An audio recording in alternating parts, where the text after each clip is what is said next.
Hi, Acid Rainers. We were lucky enough to run into our first experience with Big Squid stage. Yeah, Big Squid. On our way past, we couldn't help but be enticed by a saxophone. It was kind of in cartoons, you know, when the pie is like smelling and it like drags them over. We couldn't help but go in. Hello. And that's where we met Hannah Rowe and Hannah Rowe. So I guess the first question that we always ask when it comes to big groups is, how did you all meet? Okay, so we actually graduated last Friday at Leeds Conservatoire and we all met there, best mates. Yeah, we're all on different courses, but we all joined the same year. All got a bit of different like taste and all that jazz. Okay. But we're best mates, and we thought, why don't we do something with this? Yeah. I lost a bet because I assumed you were all like, IT course and business, and you just happened to play music. But yeah, Sadly not. Yeah, it does make sense that you went to a conservatoire. So rapid fire, we're gonna go around names and instruments. I'm Luke and I play the bass. I'm Owen and I'm a producer but I play keys. And Will, I play harp. I love that. I'm Hannah, I'm the singer. I'm Poppy and I play trumpet. I'm Zach, I play saxophone. I am Tanner and I play the drums. Very well, very well. So, a question that we always ask any artist, whether they're a group or not, is about early music inspirations. And we're talking like really early. Like, what LPs were your dad showing you when you were young? You know what I mean? Oh yeah. Okay. For me, my mum was just obsessed with like the big jazzy soul-y singers, so the Whitneys and the Arethas and all of that lot. What about you guys? David Bowie, which is a little bit rogue as a trumpet player, but it started off David Bowie and the Beatles, really. I'd say I was quite rocky. I listened to a lot of like Royal Blood. But then I kind of went off and listened like my own and listened to a lot of jazz. A lot of my friends were jazz, so I listened to like Snarky Puppy, like Lionel Lewis, like he's incredible. And then like now like Yusuf Days and all them. My mum always had Amy Winehouse songs. I liked that, and then when I discovered the saxophone, I just went straight into jazz. Like obsessed with like John Coltrane, Michael Brecker, Wayne Shorter, Joe Rigonti, and that's really what I take most of my influence from those players. Like still today. Well, I didn't actually know music was what I wanted to do until about a year before uni. So, I mean, like I remember listening to Mika when I was like 5, and that being the first album that I could sing back to front. But then I grew up on musical theatre as well, so I had a lot of, like we had this pop album, we had opera in the house, musical theatre, a bit of rock as well, and then I sort of thought, oh, I like the taste of jazz, so I just kept on having that. Are you by any chance into Meatloaf? I'm actually not. Fuck Meatloaf. Me and my homies hate Meatloaf. I'm really boring and I'm going to sound completely different to everyone else. My parents introduced me to the Chili Peppers when I was like 4, and that's been it, really. That's weird. The bass player was into Chili Peppers when he was young. I would never have called it. So this is your third festival in quick succession. Yeah. So you guys were at Tramlines and you were at Truck. How were they? Amazing, thank you. They were just mental. Tramlines being the first one, it was like all our families and friends were there because that's the most local one we've had. So it was gorgeous, but it was a really nice like warm up sort of thing. My dad's just nipping into the loop. That's crazy. Sorry about that. But yeah, it was amazing. And then Truck was like arguably our favourite at the moment. Just the audience was just pumping and they were getting at some of that. So that was really good. But today's just been amazing. How long have you been guys going and gigging professionally doing this? It will be a year, just over a year now. I'd say about a year and a half. No. I know, our first gig was June 2023. I remember that because it was my first gig ever. And it was at Brudenell Social Club in Leeds, big local venue. So it's been just over a year. I'm very specific about that. The first gig was then, but I think we started rehearsing a bit before, learning the tunes and whatnot, but gigging, about a year. Yeah, the first song on our set, Thin Line, was the first song we released, and it was this time last year that it was coming out, which is quite special to be able to do all this at that time. Yeah. Is this kind of like your first festival run then? Mm-hmm. Okay. Did the bookings come quick and fast? Like, how did it work? So we won the competition for Apply to Play with Tramlines. Okay. John Kennedy picked us as the winner. Love you, John. Shout what out. a legend. Yeah, cheers, babe. I can't believe I just called John Kennedy babe.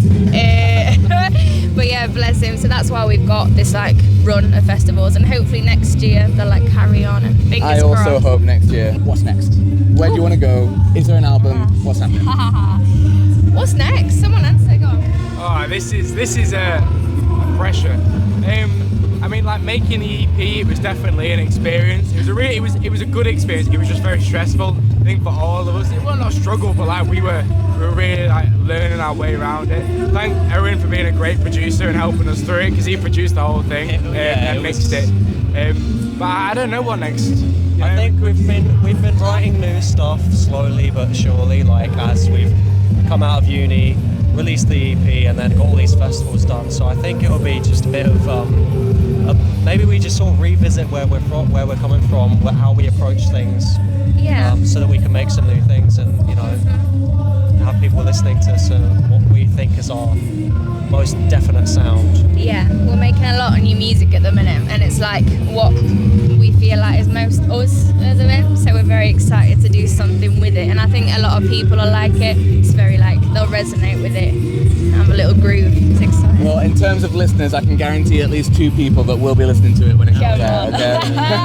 Legends. So, since we're talking festivals, I'm going to assume that you've attended before you played. Okay. Yeah. What are your favourite festivals?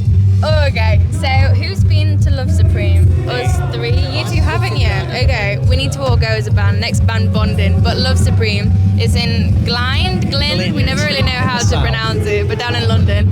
And it's just the most beautiful place ever. I love the people that are there, like all ages, similar to today.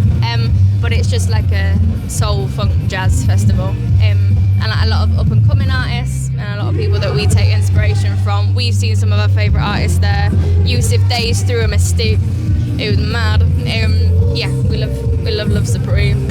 What is your dream act to support, and what is your best headliner? I mean, we've said it on stage earlier about Raye. Raye would be an incredible artist to support.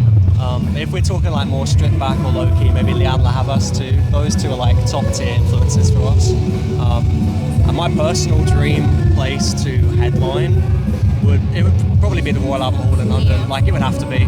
Yeah. Or like maybe the O2 Arena if we get big enough. That's just a bit of a mad one, but they'd all be great. Yeah. I'm with you, babes. I'm exactly the same.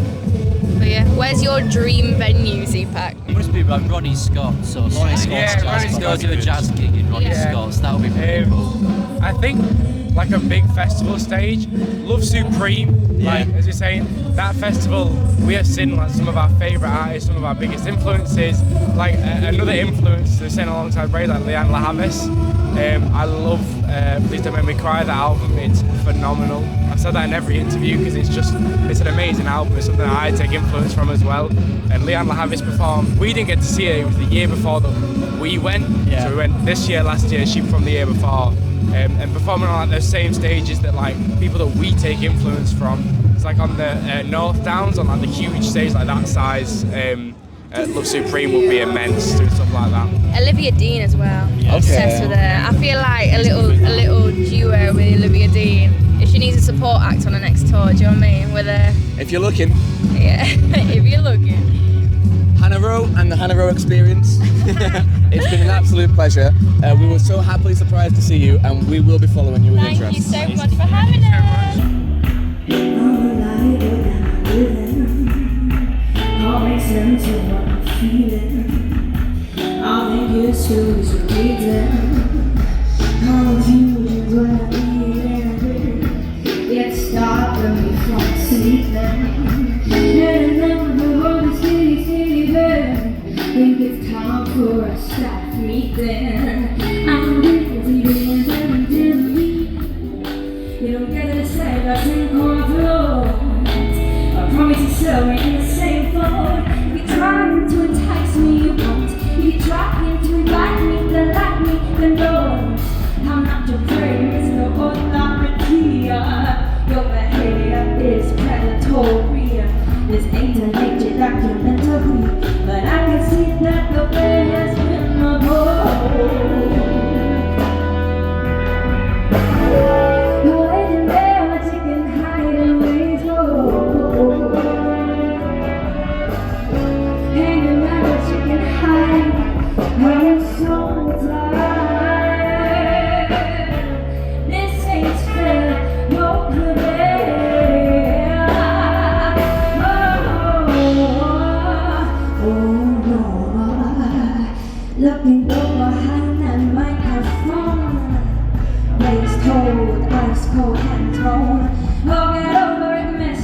just a joker.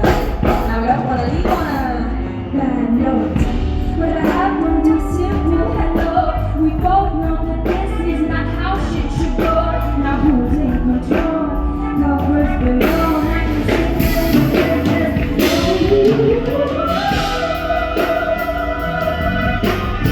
boy, you know you can hide it when it's cold. Anywhere but you can hide. I'm so tired. This ain't spread. Poker face.